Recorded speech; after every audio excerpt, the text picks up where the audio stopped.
a bunch of nervous people, as they see their stock portfolios tank, they're going to go to gold and silver in any way they can, and then you're not going to be able to get any. If you remember March 2020, I remember it very clearly.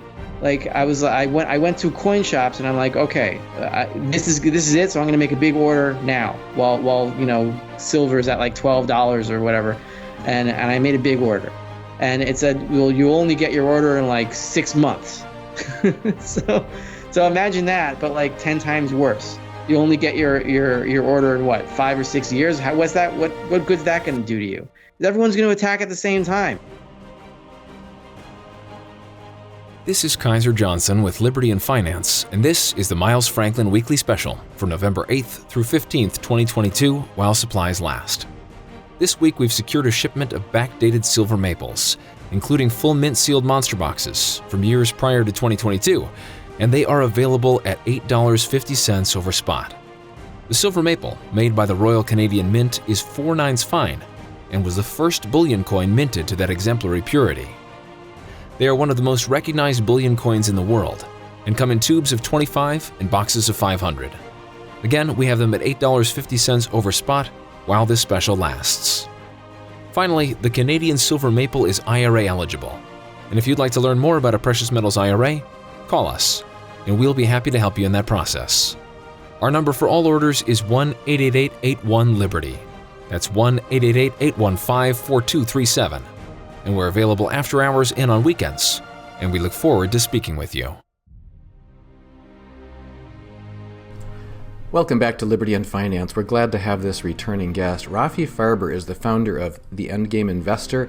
He joins us this Sunday, November 13th, 2022. Rafi, thanks for coming back on Liberty and Finance. Thanks for having me, Dunnigan. It's always a pleasure. Again, I just want to state, for the sake of our viewers, they are the ones who requested you to come on. They are the ones who alerted me to your presence. You have had uniformly high praise in the eyes and the comments from our viewers. So we're grateful that you have started coming here on a regular basis. We hope that's able to continue. Your perspective is rather unique in that you take a very boots on the ground, totally reality-based approach based on the truth of what money is, what it's not, etc.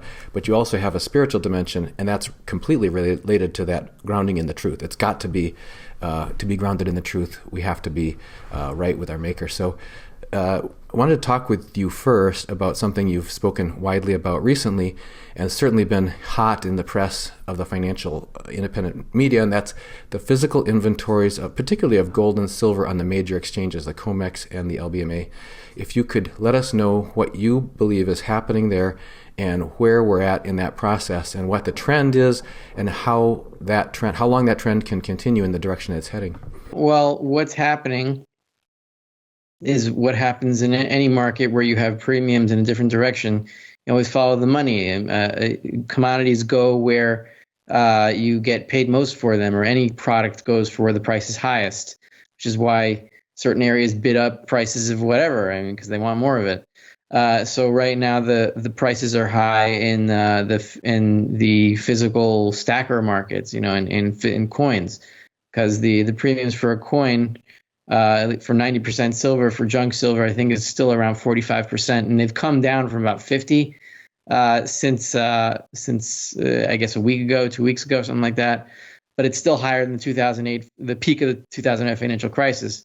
And silver eagles are still about 65% instead of 75%, still higher than the financial crisis. So yeah, they'll come down as the spot price comes up, just because the prices of physical coins don't move as fast. There's a little bit of a lag. So what I've noticed is that over the past, let's say since 2000, 2006, something like that, whenever the price of silver or gold falls, then the supply in COMEX in New York tends to fall with it. The registered supply especially tends to fall with it. And when the price of gold rises again, then the supply tends to rise. I mean, there was one big exception to this, and that was the March 2020 lockdowns. For whatever reason, the supply just started like pouring into New York, and I think that was a function of the lockdowns. And I can't really explain exactly what was going on. I don't think anybody really can. But aside from that, it goes up. It goes up with the supply goes up with the gold price, and down with the gold price. That's generally what happens. So what I'm looking for now is if gold and silver are headed back up for the longer term, for let's say this is a several month trend or even several year trend.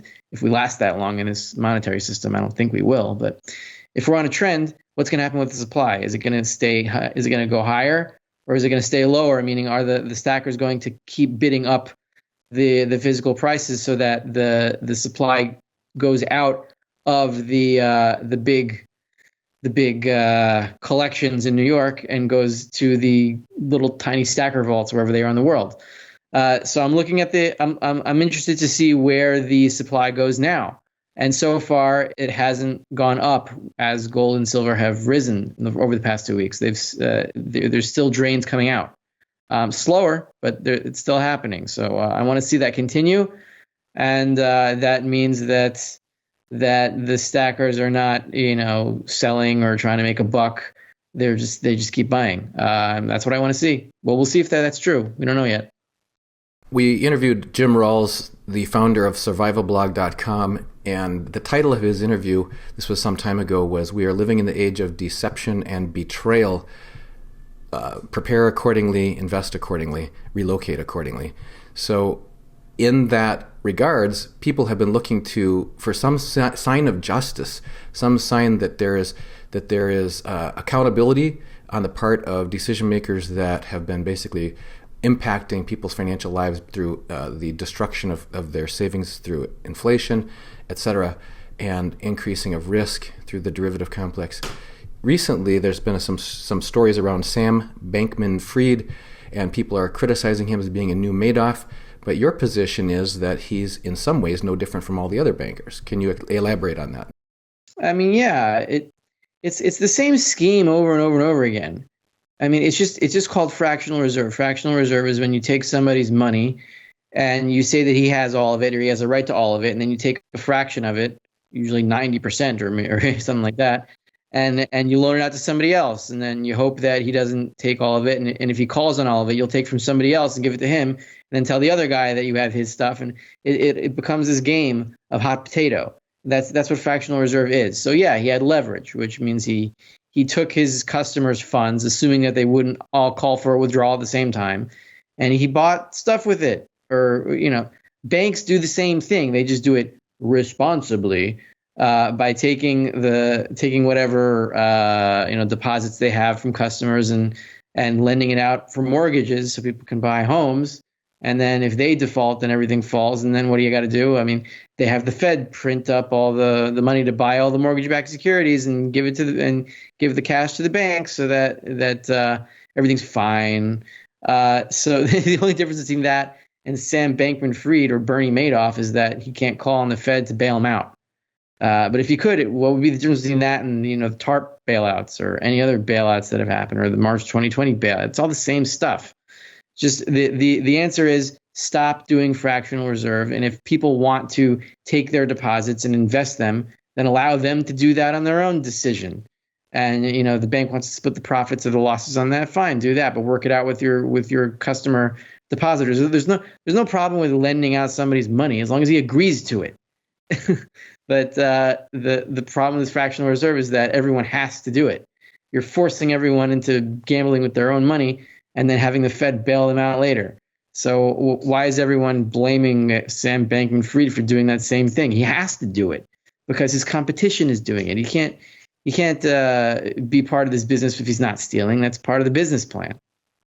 Well, I think that there's also another dynamic there why the rest of the competition is doing it, as partly in this environment because we've been in a falling interest rate environment for the last 40 years, and it's very difficult for these banks to make their profit unless they get a return by leveraging it. Can you talk to us about that derivatives exposure that the banks are forcing on their customers? Yeah, I mean, we saw in the UK that the core of this is that everyone has a 401k or whatever numbers and letters that the government advises that they have, and so that they can retire in comfort and luxury or whatever with their Social Security checks, etc. but they force everyone into the same securities, and they force everyone into their own securities because that gives them more money to spend and that lowers interest rates for themselves. But then what happens is when everyone's forced into the same stuff, the yield is very, very low. So then what you got to do is you have to double it up. You have to leverage it, meaning you lend it out and then you buy it again, and it's buying the same securities over and over again through financial voodoo that it's not even worth explaining here. It's just, for example, when you buy like a 3x ETF or something, that's the most visible version of it, like a 3x ETF. When one index goes 1x, this index goes 3x. So it's the same kind of idea, except what you're doing is you're loaning out the guy's money in order to get that extra yield. And now everyone was forced into that position. But now when interest rates are rising, then you have to like kind of unwind. So like when the index goes 1 times down, the ETF is going to go 3 times down. So the same thing with these retirement funds. So everyone's stuck in the same situation on the same side of the boat, and now, but nobody's been in a rising interest rate environment since 1981. Like anyone below the age of 40 wasn't even alive. So we're going into a situation where most of the people on Wall Street have no idea what it even is because it hasn't existed in their lifetime. And Warren Buffett and Charlie Munger, they understand it. I don't support everything that they do, but I heard them talking about Bitcoin recently, and at least they get that. So yeah, the backbone of the backbone of all of the global pension schemes is unraveling now. So we saw the first thing unravel in the UK. Now we're seeing something unravel in crypto with SBF. We're going to see something else unravel, and it's going to be a surprise to the mainstream media. They're going to say, "Oh, who's that was irresponsible. How could we even let that happen? We have to make some new regulation for that to stop." So it's going to come fast and furious now. I think every month there should be at least one thing. And until we hit the big one, some big mine somewhere that houses a whole lot of leverage and has to be unwound very quickly, then the Fed's going to have to act very quickly. And they're not even going to have time to give a press conference. It's that sudden sea change that people are concerned about, because you're right that the ordinary person is never going to be the first to be told. They're going to be the last to be told. We interviewed Brad Harris from Full Spectrum Survival, and he said the official warning will always come too late. And we also interviewed Will Lair from Perpetual Assets, who said nothing in the bank is yours. Can you talk to people about more detail about why nothing in the bank is theirs?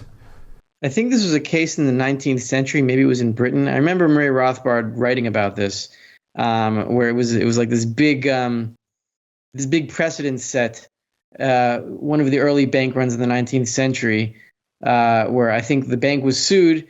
And the question came up: is the money that's in the bank, is it considered the depositor's money, or is it considered a loan to the bank? And so, in order to save the banking system and to save the fractional reserve, which people assumed was needed to grow an economy, because how could you grow an economy without stealing? You can, but it's much harder. So I think the court ruled that deposits are really a loan to the bank. So if you lose it, then you agreed by depositing the money in the bank that it's not your money. So it's your problem. And that's another example of something that's been very prevalent globally in the last 2.5 years, and that's this veneer of informed consent when there really was no informed consent in other areas. This is an example as well. I would say far more than 99% of people have no idea of what you just said, the truth of that you have agreed to loan those funds to the bank and that they are no longer yours but the bank's, and you're an unsecured creditor. People on our channel have heard my story, so I'll make it very brief here, that after the .com collapse and the 2007 collapse, my wife and I were wanting to move our funds to safety, not participating in the stock market at all, so we sold all of our shares of stocks and bought a money market fund called the Reserve Fund that our broker told us would get us 2% interest and 2-day access to our funds. And when the collapse of 2008 happened, received an email from our bank saying that until further notice, the access to your funds in your account has been suspended. And we called up and said, "What are you talking about?" They said, "Well, because of the financial downturn, your fund, the reserve fund, was impacted." We said, "No, we're not invested in any stocks at all." And they said, "Well, you might not be, but your money market reserve was." And Lehman Brothers was one of their big investments. Lehman Brothers went down, so that you've been collaterally damaged, and we never did get all of our funds back. So once again, this idea that, and this is the Dodd-Frank Act of 2010 that clarified this explicitly, but still, most people do not know that your funds that you think you have in the bank are not really there, and they're not really yours anymore. Rick Rule chided me, saying that was Dunnigan's fault because he should have read the fine print of the prospectus, and he would have known that he was agreeing to have the reserve fund speculate with his funds on the side. And so be that as it may, that's where we got hurt. And the point is, people they're not aware, so they cannot give informed consent. Mm-hmm. Well, the problem is even worse than that. What you just described is the same as Sam Bankman-Fried, except instead of a crypto fund, it's a money market fund, but it's the same story over and over and over again, same pattern. It's worse than that because in 2008, the Fed didn't have its fingers on the monetary triggers ready to shoot when the next collapse happened. So I don't think something like that's going to happen again, where a money market just implodes and the Fed doesn't print the money immediately to reinflate it. I think that there won't be any more nominal collapses like that. At least I think the next collapse is going to be when everything that's been puffed up since 2008 and even before collapses again. They're just going to puff everything up, and then the units of what they're puffing it with aren't going to be worth anything. And that's when gold and silver are really going to shine, and the entire inflated pyramid gets hollowed out. So, that it's like you can go back to Egyptian civilization. They build pyramids to their kings. They fill them with gold and silver. People come and rob them, and now they're a bunch of empty pyramids.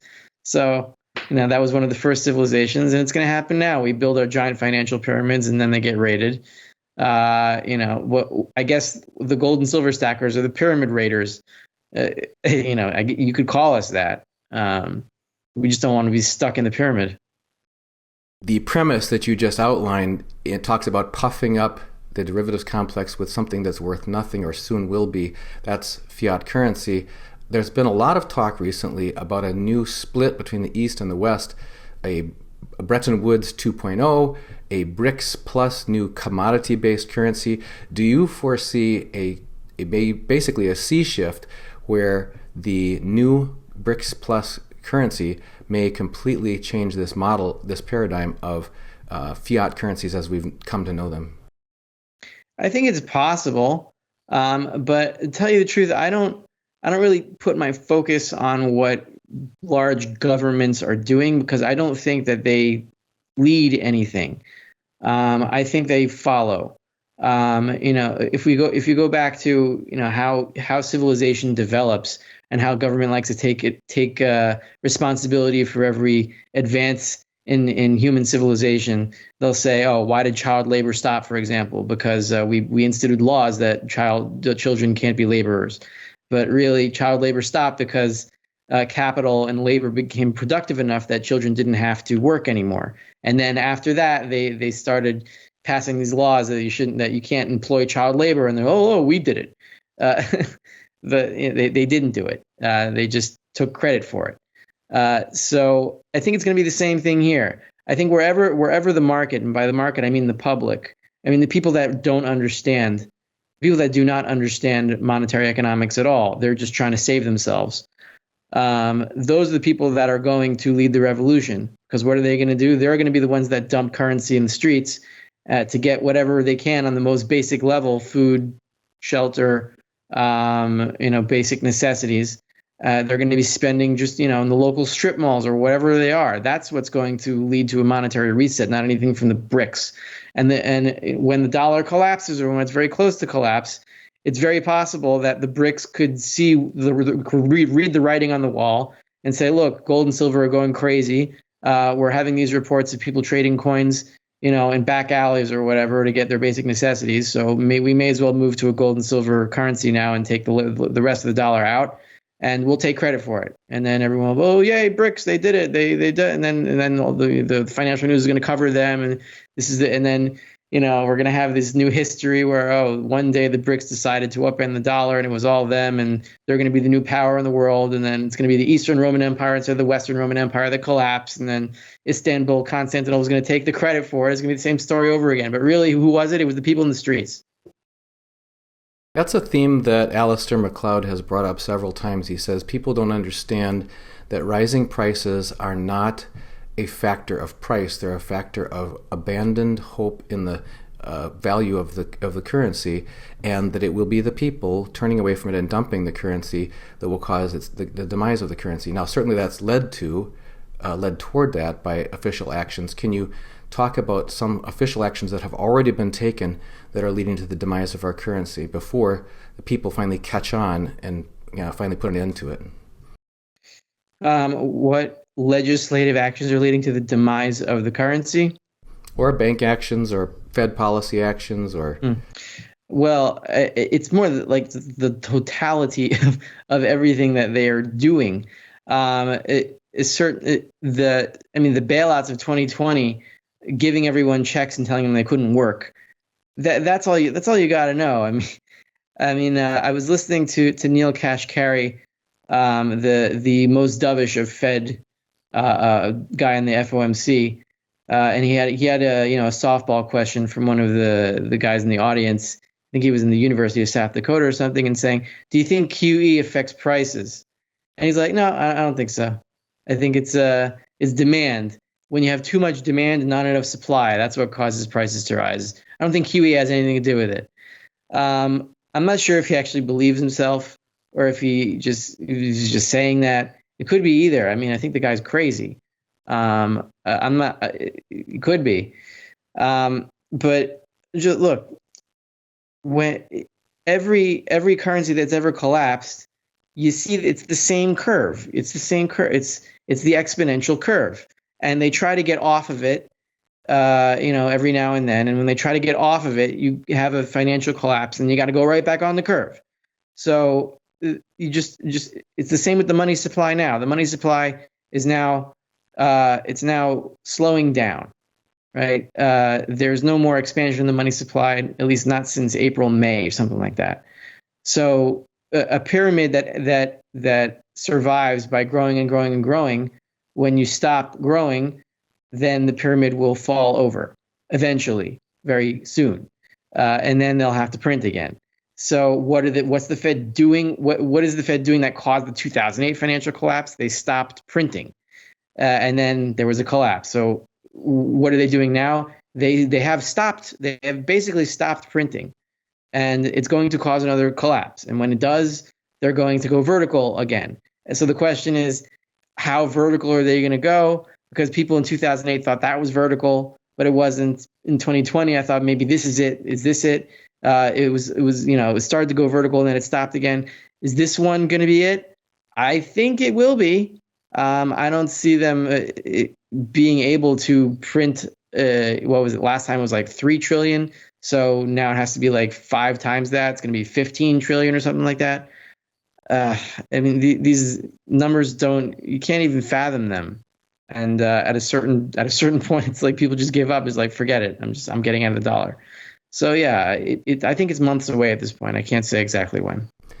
In the face of that, you've talked about, and it was the title of one of our recent interviews, you said the latecomers will not get any money. And we were talking about the difference between currency and real money and gold and silver, or things that have real intrinsic value being real money that persists and preserves purchasing power over time. Why were you saying that those who are late will not get any money? Well, they will get... if you want to reconnect when the entire pyramid falls over, right? There's going to be something left. Human civilization is not going to end. I'm not that much of a pessimist. In that I am the end game investor, insofar as that is my calling card or whatever you want to call it. That's me being optimistic. because the worst thing that I could envision is this system continuing for years on end as the middle class gets poorer and poorer and poorer and devolves into eating bugs, which is clearly the direction that they want us to go in. And I hope we don't take it. And I hope there's enough people that rebel to not take it. So the question is, what is going to be left when this thing falls over? The things on the top, the derivatives of the derivatives of the derivatives, they're not going to be there. They're going to be valueless. But the dollar itself is a derivative because it derives its value from money. And if you want money, you're going to have to get at these exchange rates. If you want it, you're going to have to get it now, because once the Fed turns for one last time, I believe, and it might not sound rational, but I think it is very rational that one night, somewhere in Asia, there's going to be some kind of, breakage in the system, and gold and silver, or, maybe on the Shanghai exchange. I'm just making I don't know exactly where, but somewhere is going to go up like $500-$600 a night, and then Americans are going to wake up and say, like, what the hell just happened? And then a bunch of nervous people, as they see their stock portfolios tank, they're going to go to gold and silver in any way they can, and then you're not going to be able to get any. If you remember March 2020, I remember it very clearly. Like I went to coin shops and I'm like, okay, this is it. So I'm going to make a big order now while silver is at like $12 or whatever, and I made a big order, and it said, well, you only get your order in like 6 months. so imagine that, but like 10 times worse. You only get your order in what, 5 or 6 years? What's that? What good's that going to do to you? Everyone's going to attack at the same time. We saw it in Silver Squeeze that one day where there was some kind of panic, and we don't know exactly what caused it, but everyone went to silver. Even people that weren't silverbacks, they just decided, okay, I'm going to just buy silver because it's wired into us. We evolved in a monetary economy by using these things. So just like we evolved, it doesn't go as far back as our body parts, but it goes far enough back that we're all programmed to use money, and we are programmed to see gold and silver as the money. So when there is a panic, that is where people go, not even because they're thinking about it. That's just because that's what they do. So if you want to have any, do it before the rush, because once the rush happens, you're not getting any. If people want to follow your work, where should they get connected? You can find me at the Endgame Investor. Just put it into any search engine. It's a daily market commentary based on Seeking Alpha. You can also check my YouTube channel out, Rafi Farber, RAFIFARBER. I try to make my videos fun and put some humor in there, because the only way to really live through this situation, if you really understand it, is to laugh at it, because otherwise you'll just lose your mind. So I try to laugh as much as I can. And hope that God's with me and with all of us, and he helps us through it. Or you can be my patron on Patreon, where I give more of I wouldn't say religious, not really religious, but a more biblical, cultural commentary on what is going on now and what the authors of the Bible would have thought, based on what they wrote and how they saw society being structured, on what's happening now. Well, folks, if you don't want to miss a single episode here on Liberty and Finance with Rafi Farber or any of our guests, make sure you sign up for our free email, which is once a day in your inbox with our latest interview and our special. And by going to libertyandfinance.com, libertyandfinance.com, put your name, your email address, click submit. Make sure you confirm on the confirming email, and then after that, you'll be in.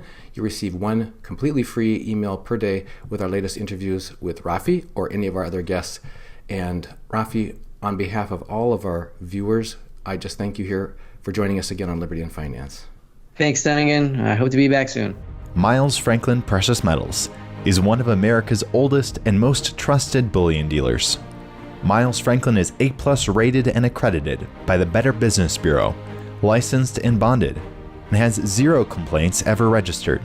Here at Liberty and Finance, we are licensed brokers with Miles Franklin. To order, Simply call us, discuss your needs, and we will let you know our live inventory, prices, and availability, and lock in your order over the phone. Once your order is locked, the price is held for you regardless of market fluctuations, and the metals are reserved for you awaiting your settled payment. Within 1 business day of ordering, you will receive an email invoice detailing the order and payment instructions. Miles Franklin accepts payments by bank wire, ACH or electronic check, money order, check mailed priority mail, and cryptocurrency. The fastest forms of payment are bank wire and cryptocurrency. Upon settled payment, metals will ship out within 3 to 5 business days. You will receive tracking information via email. Domestic shipping charges are $15 for any order under 500 ounces of silver or 10 ounces of gold. For orders larger than that, domestic shipping is free. The package will be double boxed, fully insured, and labeled discreetly, with no indication of the contents inside. For your privacy, the name Miles Franklin will not even be on the package. To talk to myself, Elijah, my brother Kaiser, or my father Dunnigan, call 1-888-81-LIBERTY. That's 1-888-815-4237.